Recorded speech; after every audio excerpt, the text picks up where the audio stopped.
So a very warm cheers to everyone. Myself Jagruti Lonia, and again we are back with our new topic, that is phylum Protozoa characteristics. So this video will be helpful for especially BSc third sem students, but this is useful for MSc going students also. So without wasting an hours, let's get started. तो let's see the introduction of protozoan. तो protozoans क्या है, आपके simplest single cell organism है और इसको हम microscope में ही देख सकते हैं. हम ऐसे नेकेड आइज से हम नहीं देख सकते. तो इसका मैं एक हाइपोथेटिकल एग्जांपल लेके आपको बताती हूँ. जैसे आप कॉलेज एंटर करते हो, जब आप फ्रेशर रहते हो ना, जब आप फर्स्ट ईयर में रहते हो, फर्स्ट सेम में रहते हो, तो आप कहते हो आप बहुत सिंपल रहते हो, you don't interact with many of your friends. तब आपके फ्रेंड बने भी रहते हैं, तो आप स्टडी में फोकस करते हो. फिर जैसे ही फ्रेशर आप अटेंड करते हो, फ्रेशर अटेंड करने के बाद आप क्या करते हो, इंटरेक्शन बढ़ता है आपका. इंटरेक्शन बढ़ता है, आपके अंदर टैक्टिक आता है कि कैसे कॉलेज बंक करना है, कैसे लीव करना है बीच में, और कैसे चुपचाप से बाहर जाके कैफे में बैठ जाना है. तो ये कॉम्प्लेक्सिटी आपकी कब आती है, जब आप लोगों से इंटरेक्ट करते हो. तो जब आप आते हो ना कॉलेज में, तो you are just like a protozoan. दिखते भी नहीं हो आप, हो इस सेमेस्टर में कि नहीं हो, बट जैसे जैसे इंटरेक्शन बढ़ते जाएगा, सेम इसी तरीके से प्रोटोजोन्स में जैसे जैसे इवोल्यूशन बढ़ते जाएगा समय के साथ, वो आपके कॉम्प्लेक्स ऑर्गेनिज्म में आ जाएंगे और फिर वो कॉम्प्लेक्स किंगडम के अंदर आने लगेंगे. तो फिलहाल आपका जो प्रोटोजोआ है, वो कौन से किंगडम के आता है, वो आता है आपके किंगडम प्रोटिस्टा के अंदर. और ये एनिमल लाइक बिहेवियर भी शो करते हैं, जैसे कि मूवमेंट, फीडिंग, प्रिडेशन. यहाँ से एक जगह से दूसरी जगह जाना, खाना खाना, और साथ ही साथ में दूसरे ऑर्गेनिज्म को भी खाना, इनका एक नेचर है जो एनिमल के जैसा नेचर है इनका. फिर इनको प्रिमिटिव एनिमल भी इसलिए बोला जाता है क्योंकि इनका जो सिंपल ऑर्गेनाइजेशन एक सिंगल सेल से बने हुए हैं. अब ये सिंगल सेल से बने हुए हैं, तो ये कॉम्प्लेक्स वाला जो रहेगा, नेचर जो रहेगा इनके में नहीं रहेगा, बट कुछ बिहेवियर इनमें कॉम्प्लेक्स टाइप के पाए जाते हैं. और ये आपका क्रूशियल क्यों है, क्योंकि ये आपके यूनिसेलुलर प्रोटिस्टा और हायर एनिमल्स के बीच में क्या है, एक लिंक है. ठीक है. जैसे आप जाते हो ना फर्स्ट से आप सेकंड ईयर में गए, तो second year is what, link रहता है फर्स्ट ईयर और थर्ड ईयर के बीच में. उनके पास थर्ड ईयर के भी कुछ क्वालिटी रहते हैं और फर्स्ट ईयर के भी कुछ क्वालिटी रहते हैं, तो दे आर द लिंक. तो वैसे ही आपका प्रोटिस्टा क्या है, प्रोटिस्टा भी आपका कैसा है, लिंक है बिटवीन आपका कौन से हायर एनिमल्स एंड आपके लोअर, आपके प्रिमिटिव एनिमल्स के बीच में. ओके. नाउ लेट्स सी दी इथिमोलॉजी. तो जो आपका प्रोटोजोआ है, उसको फर्स्ट टाइम इंट्रोड्यूस किसने किया था, गोल्ड फर्स्ट ने डिस्कवर किया था एंड इंट्रोड्यूस किया था 1818 में. ये आपका ग्रीक वर्ड से डिराइव हुआ है, जिसका मतलब होता है, प्रोटो का मतलब होता है फर्स्ट एंड जून का मतलब होता है एनिमल. ये आपका इनिशियल एनिमल है आपके पूरे एनिमल किंगडम में, एंड साथ ही साथ में ये किसके अंदर आता है, आपका प्रोटिस्टा के अंदर आता है, जो कि हम पहले वाले स्लाइड में हम ऑलरेडी डिस्कस कर चुके हैं. So let's see the squad of phylum protozoa. जैसे आपके फ्रेंड स्क्वाड होता है, आपका सभी लोग का फ्रेंड स्क्वाड में क्या रहता है, आप अपने हिसाब से लोगों को चूज करते हो. इस इंसान के साथ मैं घूमने जाऊंगा, इस इंसान के साथ मैं क्या करूंगा, जब मेरे को मेंटल ब्रेकडाउन रहेगा तब मैं इसको बताऊंगा और ये मेरा हेल्प करेगा. उसके बाद आपका तीसरा कौन सा फ्रेंड रहता है, जो आपके एग्जाम से पहले पे वो पूरा टाइम मेहनत करता है और एग्जाम से पहले आपके ऊपर आप ऐसा उसको सिंपथाइज कराते हो अपने बारे में कि वो आपको नोट्स दे देता है. ठीक है. तो आप क्या करते हो, पैटर्न ऑफ ऑर्गेनिज्म, आप अपने पैटर्न ऑफ क्या रखे हो, ह्यूमंस को आप अपने क्या रखे हो, ग्रुप में इंक्लूड किया, जो आपके हर एक टाइम में अलग अलग में क्या करेंगे, मदद करेंगे. वैसे ही आपका जो प्रोटोजोआ है, प्रोटोजोआ के अंदर भी आपके वेरियस ऑर्गेनिजम्स आते हैं. जैसे पैरामीशियम हो गया, पैरामीशियम में देख सकते हो आप, उसकी पूरी बॉडी में सीलिया है. फिर आप यूग्लिना में आ जाओ, यूग्लिना में एक वाइप लाइक लंबा सा आपको सीलिया दिख रहा है. फिर अमीबा है, अमीबा में क्या आपको सूडोपोडिया दिखेगा, सूडोपोडिया क्या आपका एक्सटेंशन है साइटोप्लाज्म का.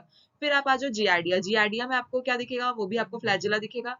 फिर ट्रिफेनोसोमा में आ जाओ, फिर प्लाज्मोडियम, स्टेंटर एंड टॉक्सोप्लाज्म. ये आपके क्या है, मेंबर्स हैं, जो किसमें इंक्लूडेड है, आपके ऑर्गेनिजम्स हैं, जो किसमें इंक्लूडेड है, आपके फाइलम प्रोटोजोआ में इंक्लूडेड है. अब आपका जो फाइलम प्रोटोजोआ है, इसमें आपको आगे चल के पैरामीशियम के बारे में ही आपको उसका पूरा जो केस स्टडी टाइप का आपको एनिमल का पूरा स्टडी करना रहेगा कि वो कैसा आपका न्यूट्रिशन, रेस्पिरेशन, एक्सक्रीशन कैसे परफॉर्म करता है. तो हम पैरामीशियम का हम नेक्स्ट आपका जब भी रहेगा, आपका ये वाला जब टॉपिक कंप्लीट हो जाएगा, इसके बाद हम पैरामीशियम चालू करेंगे. तो उससे पहले हम वापस आ जाते हैं अपने कैरेक्टर्स ऑफ प्रोटोजोआ में. So let's see the habitat of protozoans. तो प्रोटोजोन्स क्या है, बेसिकली कॉस्मोपॉलिटन है, मतलब हर एक जगह पाए जाते हैं, कोई भी ऐसी जगह नहीं जो इनसे बचा है. ठीक है. तो इसका आपका सबसे पहला आता है फ्रेश वाटर में भी पाए जाएंगे, ये इनका हैबिटेट है. जैसे पॉन्ड्स हो गया, लेक हो गया, पडल्स हो गए, इसमें आपके अमीबा एंड पैरामीशियम पाए जाते हैं. मराइन में क्या पाए जाते हैं, सी वाटर प्लैंटोनिक फॉर्म्स पाए जाते हैं. सॉइल में क्या पाए जाते हैं, आपके हार्बर प्रोटोजोअन्स पाए जाते हैं। And inside host body parasite. Parasite का मतलब क्या होता है, परजीवी, जो दूसरे के ऊपर क्या हो, डिपेंड हो अपने लाइफ साइकिल कंप्लीट करने के लिए। जैसे आप दूसरे के ऊपर डिपेंड हो जाते हो ना, अटैचमेंट, इसको आपके बोलते हैं अटैचमेंट बोलते हो, ठीक है। आप दूसरे के ऊपर डिपेंड हो जाते हो कि अरे उस इंसान से मुझे हैप्पीनेस मिलती है, that is the source of my happiness. So this is the example of parasite. तो I am going to give you some hypothetical examples so that you will remember this topic and the example very easily. जैसे आपका friend आपके ऊपर depend रहता है ना कि that girl और that boy will provide me notes before the exam. जैसे ही वो प्रोवाइड कर देगा, वो पढ़ेगा, आप साल भर मेहनत करोगे, वो पढ़ेगा और वो पढ़ के आपसे ज्यादा अच्छे मार्क्स ले आएगा। तो वो क्या है, पैरासाइट है, आपके बॉडी में रह के आप ही से आप क्या कर रहा है, आपसे अच्छी क्वालिटीज ले रहा है और आपको फिर छोड़ दे रहा है। तो इसका एग्जाम्पल है आपका प्लाज्मोडियम एंड एंटामीबा। उसके साथ ही साथ आपका नेक्स्ट कैरेक्टर जो है क्या है, सिम्बायोटिक रिलेशनशिप। जो प्रोटोजोअन्स रहते हैं वो टर्माइट के गट में भी रहते हैं और टर्माइट के गट में रह के क्या करते हैं, वो सेलुलोज को डाइजेस्ट करते हैं। तो ये भी क्या है, उनका हैबिटेट है। एंड साथ ही साथ में वो मॉइस्चर एंड ऑर्गेनिक मैटर में भी पाए जाते हैं। तो be aware from protozoans also, just like your toxic friends and who just behave too good and too bad with according to the situation. Okay, so this is the habitat of protozoa. So let's see the size of protozoans. Protozoans already हम लोग, मैं आपको starting बता चुकी हूँ, वो microscopic है। तो उनका जो साइज रहता है 2 से 200 माइक्रोमीटर के बीच में रहता है। कुछ लार्ज अमीबॉइड स्पीशीज भी रहती हैं, जैसे कि हो गया आपका अमीबा, प्रोटियस, ये सेवरल मिलीमीटर तक के आपका लेंथ में बड़े हो सकते हैं। और जो पैरासिटिक फॉर्म में रहते हैं, पैरासिटिक मतलब दूसरे के बॉडी में अपना लाइफ साइकिल कंप्लीट कर रहे हैं, उसमें आपके एग्जाम्पल है आपका प्लाज्मोडियम, और ये बहुत छोटे रहते हैं और इसको हम पावरफुल माइक्रोस्कोप के अंदर ही देख सकते हैं। साथ ही साथ में ये जो ऑर्गेनिज्म रहते हैं, इनका जो छोटा साइज है, इसकी वजह से वो क्या होता है कि वो जो गैसेस रहते हैं बाहर, वो उनके शरीर में बहुत आसानी से अंदर आ जाता है और वो अंदर से अपने जो वेस्ट गैसेस रहेंगे, जैसे कार्बन डाइऑक्साइड रहेगा, वो बाहर इजिली क्या कर सकते हैं, एक्सक्रीट आउट कर सकते हैं, डिफ्यूज कर सकते हैं। और जो न्यूट्रिएंट रहेगा वो डायरेक्ट उनके मेम्ब्रेन से अंदर आ जाता है। तो ये आपके जो प्रोटोजोअन्स है वो कैसे हैं, ओवरऑल दे आर माइक्रोस्कोपिक। उसको हम किस में देख सकते हैं, आपके सिर्फ और सिर्फ माइक्रोस्कोप में ही देख सकते हैं। So let's see the body organization. जो इनका बॉडी ऑर्गेनाइजेशन, आपके मैं स्टार्टिंग में बताई आपको कि प्रोटोजोअन्स कैसे हैं, यूनिसेलुलर है, सिंगल सेल से बने हुए, बट इनके पास कुछ यूकैरियोटिक क्वालिटी भी रहती है। यूकैरियोटिक ऑर्गेनिज्म के पास क्या रहता है, ट्रू न्यूक्लियस रहता है एंड ऑर्गेनेलीज रहता है। तो सेम आपका प्रोटोजोअन के पास भी क्या रहेगा, ट्रू न्यूक्लियस रहेगा एंड ऑर्गेनेलीज रहेगा। इनकी जो बॉडी रहती है वो प्लाज्मा मेम्ब्रेन से कवर रहती है और इनके प्लाज्मा मेम्ब्रेन को हम क्या बोलते हैं, प्लाज्मा लेमा बोलते हैं। इनके पास कुछ पेलिसल भी रहते हैं। पेलिसल क्या है, एक टाइप का ऐसा प्रोटीन का लेयर है जो उस ऑर्गेनिज्म को क्या करेगा, प्रॉपर शेप मेंटेन करने में मदद करेगा, जिसका एग्जांपल है आपका यूग्लिना। इनमें कोई भी जर्म लेयर या टिश्यू, आपके ट्रू टिश्यू नहीं पाए जाते, क्योंकि ऑलरेडी इनकी बॉडी कैसे बनी हुई है, सिंगल सेल से बनी हुई है। और वो एक सेल ही क्या करेगा, न्यूट्रिशन, लोकोमोशन, रेस्पिरेशन और रिप्रोडक्शन सब परफॉर्म करेगा। खाना खाएगा भी, वो चलेगा भी, साथ ही साथ में ऑक्सीजन कार्बन डाइऑक्साइड का क्या करेगा, बैलेंस भी मेंटेन करेगा एंड अपना ऑफस्प्रिंग का नंबर भी बढ़ाएगा रिप्रोडक्शन के थ्रू।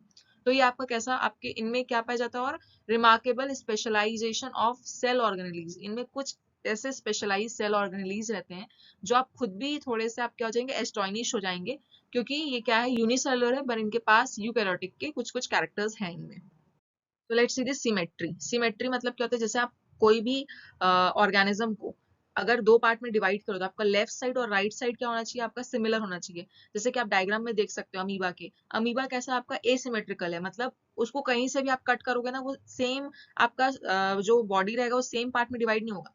फिर आपका देख लो रेडियल सिमेट्री, आप डायग्राम में देख सकते हो रेडियल सिमेट्री क्या है, कि बॉडी को अगर आप सेंट्रली डिवाइड करो, सेंट्रल एक्सिस से, तो क्या होगा, वो इक्वल पार्ट में डिवाइड होगा, जिसका आपका एग्जाम्पल है आपका एक्टिनोफाइरस। फिर उसके बाद आपका आता है बाइलेटरल सिमेट्री। तो बाइलेटरल सिमेट्री में क्या है, आपका जो एंटीरियर एंड पोस्टीरियर एंड रहेगा वो क्या हो जाएगा, इक्वली डिवाइड हो जाएगा। मतलब ऊपर वाला पार्ट और नीचे वाला पार्ट क्या रहेगा, इक्वल डिवाइड होता है। किसमें होता है, आपका पैरामीशियम में होता है। एंड सिमेट्री आपका क्या बताता है, साथ ही साथ में सिमेट्री आपका लोकोमोशन, उनके चलने का तरीका, और फीडिंग, खाने का तरीका के बारे में भी आपका सिमेट्री बताता है। लोकोमोशन, लोकोमोशन मतलब क्या होता है कि वो किस तरीके से वो ऑर्गेनिज्म एक जगह से दूसरी जगह मूव कर रहे हैं। जैसे कि आप जिस दिन आपको बहुत एक्साइटमेंट रहता है कॉलेज आने का, उस दिन आप बहुत जल्दी जल्दी रेडी हो जाते हो, फिर आप बहुत जल्दी पहुंच भी जाते हो।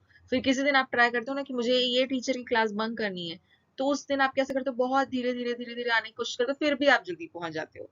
फिर ये आपका क्या पैटर्न है आपका लोकोमोशन का, ठीक है। कि आप अगर आपको पता है कि आज तो है मुझे कोई देखने के लिए रेडी, तो आप क्या होता है अपने आप खुद ही आप इतने बार देखते हो, मन भर के जी भर के आप देखते हो और फिर आप कॉलेज आते हो। तो ये क्या है, आपके मूड के ऊपर आपका लोकोमोशन क्या कर रहा है, वैरी कर रहा है। वैसे ही आपके प्रोटोजोन्स में भी वेरियस मोड ऑफ लोकोमोशन रहता है। सबसे पहला आपका सूडोपोडिया है। सूडोपोडिया क्या है, एक्सटेंशन है आपका साइटोप्लाज्म का। जो आपका साइटोप्लाज्म है वही क्या होता है, जब वो फैलता है तो वो क्या करता है, एक मूवमेंट शो करता है, that is known as pseudopodial movement. वो किस में होता है, आपका अमीबा अमीबा में होता है, आप उसका डायग्राम देख सकते हो। फिर आपका आता है फ्लैजिला। फ्लैजिला से भी मूवमेंट होता है, वाइप लाइक फ्लैजिला है, उसको जब वो लोग मूव करते हैं तो मूवमेंट होता है, तो उसका एग्जांपल है आपका यूग्लिना ट्रिफैनोसोमा। उसके बाद आपका आता है सीलिया। हेयर लाइक प्रोजेक्शन रहेगा और वो मूवमेंट में मदद करेगा, साथ साथ में प्रोटेक्शन में मदद करेगा आपका। उसमें आपके एग्जांपल है आपका paramecium, you can see in the diagram. उसके बाद आपका आता है नॉन मोटाइल। नॉन मोटाइल मतलब कुछ ऐसे भी रहते हैं जो क्या करते हैं, एकदम आलसी रहते हैं ना फ्रेंड। कई कई बार क्या बोलते हैं, भाई तू आ जाना मुझे लेने के लिए, and they will just sit behind you, और फिर वो पूरे रास्ते भर आपको इरिटेट करते हुए आप ही के साथ जाते हैं। तो वो क्या आता है आपका, उसका एग्जाम्पल है आपका प्लाज्मोडियम। और प्लाज्मोडियम का सबसे मैं क्या एग्जांपल बता रही थी, प्लाज्मोडियम किसके अंदर आता है, पैरासिटिक ऑर्गेनिज्म के अंदर आता है। पैरासिटिक ऑर्गेनिज्म मतलब ये अपना लाइफ साइकिल दूसरे ऑर्गेनिज्म में डिपेंड होता है कंप्लीट करने के लिए, ठीक है। तो आपका लोकोमोशन क्या करता है, मदद करता है आपका खाना खाने में। साथ ही साथ जब उनके में किसी दूसरे बड़े ऑर्गेनिज्म हमला कर रहा है, उस समय प्रीडेटर आपके ऊपर हमला कर रहा है, ठीक है, प्रोटोजोन्स के ऊपर, तब वो एस्केप भागने में मदद करता है, और साथ ही साथ में डिस्पर्जन में मदद करता है, यहाँ से वहां जाने में उनका क्या करता है, लोकोमोशन आपका लोकोमोटरी ऑर्गन्स से आपका परफॉर्म होता है। और लोकोमोटरी ऑर्गन्स में आपको ऑलरेडी ऊपर डिस्कस कर चुकी हूँ। तो इस लेक्चर में हम यहीं तक के देखते हैं। इसके बाद वाला जो लेक्चर रहेगा उसमें हम nervous system, digestive system, excretory system, protozoan का डिस्कस करेंगे। एंड साथ ही साथ में मैं आपको उस लेक्चर में एक बहुत ही इंपॉर्टेंट समरी टेबल प्रोवाइड करूंगी। उस समरी टेबल आपको एग्जाम से ठीक पहले कैसे आप आंसर राइट करोगे, आंसर राइटिंग में, एंड साथ ही साथ में कैसे आप रिमेम्बर करोगे बहुत सारी चीजों को, वो आपको हेल्पफुल रहेगा। So till that stay tuned for the second part. Be happy and keep smiling. Thank you.